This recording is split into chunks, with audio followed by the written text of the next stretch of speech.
Looks like real. Sounds like real. They sure do.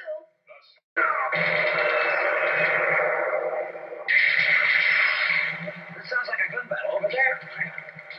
It's real? Looks like real. It sounds like real. On February the 9th, 2017, a fellow by the name of Jeremiah dug his first cap gun. It was the remains of a Hubley Rodeo cap gun, circa 1960. What a beauty, I thought. As an active gold member on Tom's Treasures Forum, Jeremiah, also known as Dirt Digger, posted a picture of his find. I knew he had a young son, so I offered to restore the cap gun as a display model for him, and I think there was some skepticism on his part. But Jeremiah sent his find to me, and the restoration process began.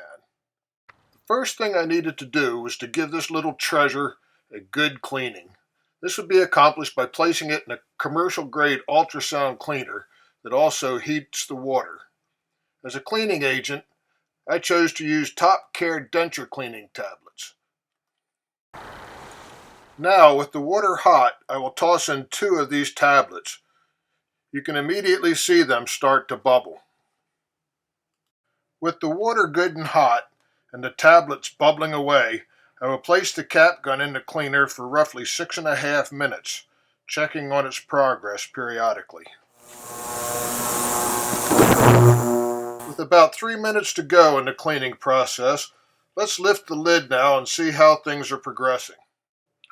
As you can see here, the water has started to become real dirty and the bubbles are working their magic. The final 3 minutes have passed and the cleaning process is now over. Notice how big the bubble mass has become over the submerged cap gun. With the machine turned off and the water is still, it is easy to see just how dirty the water really is. Now we can remove the cap gun for inspection. While lots of ground action is evident, the ultrasonic cleaner and denture tabs did a wonderful job removing the dirt and grime. It is now ready for the next stage in the restoration process. A close inspection of the remaining barrel nub shows it isn't sound enough to incorporate into the restoration project. So I will use a Dremel tool and cut the barrel off flush at this point. Before I get too far along, I need to go through my box of dug gun parts in search of Hubley Rodeo parts that I will need for this project. I will also need to start heating up my super amber high temp glue that is used for the reassembly of Jeremiah's cap gun. In addition to the missing barrel, you will notice here the original gun as found has no trigger guard and only a morsel for a trigger. I have been through my parts box and I was able to find all the parts I need to restore this cap gun. Now all I have to do is run them through the cleaner and I'll be ready to reassemble Jeremiah's Rodeo. The first stage of the reassembly is complete. The 2 halves have been put back together. The salvage trigger guard has been installed, as well as the trigger. Also, the original hammer is back in place. The next step was to assemble both halves of the salvage barrel and get it ready to attach to the gun. That could be a trick.